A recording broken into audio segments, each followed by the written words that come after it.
open to talks with China but won't quit Doklam Sources. New Delhi, India will remain firm and resolute on the ground or at the military level to thwart any attempt by China to bully Bhutan, while being reasonable at the politico-diplomatic level to resolve the ongoing troop standoff with the People's Liberation Army in the Doklam area in Bhutanese territory, say sources. India has steadily established an enhanced border management posture near the Sikkim-Bhutan-Tibet tri-junction under this overall strategy, with additional soldiers being deployed after proper acclimatization for any contingency in the region located at an altitude over 11,000 feet.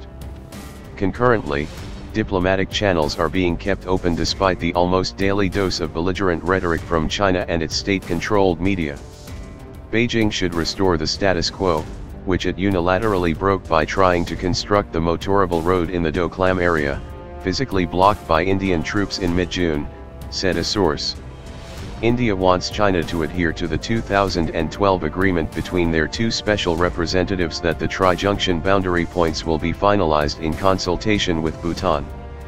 India came to Bhutan's aid after Chinese troops entered Bhutanese territory, Doklam, and pushed aside its soldiers at gunpoint, he added. 2 days before National Security Advisor Ajit Doval leaves for Beijing for a BRICS meeting, which could lay the ground for simultaneous withdrawal of the rival troops from the face-off site, Army Vice Chief Lt. General Sarath Chand on Tuesday said China would continue to remain a threat for India in the future. On the north, we have China, which has a large land mass, huge resources, and a large standing army. Despite having the Himalayas between us, China is bound to be a threat for us in years ahead, said Lt. Gen Chand, addressing a seminar here. Pointing at the collusion between China and Pakistan, the senior officer said the latter chose to continuously needle India through low-intensity warfare rather than engage in a full-fledged war. This suits its all-weather friend China, he said, while also slamming Pakistan for stooping low and deliberately targeting schools in cross-border shelling. Much like the line of control with Pakistan, Indian soldiers are prepared for the long haul near the tri-junction with China as well.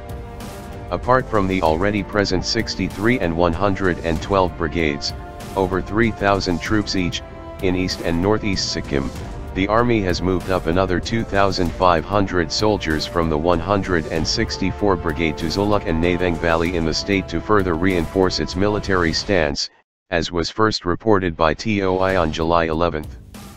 But there are just about 300 to 400 soldiers from each side at the actual face-off site in the Doklam area, who are engaged in showing red flags to each other in a non-aggressive manner after having pitched tents there.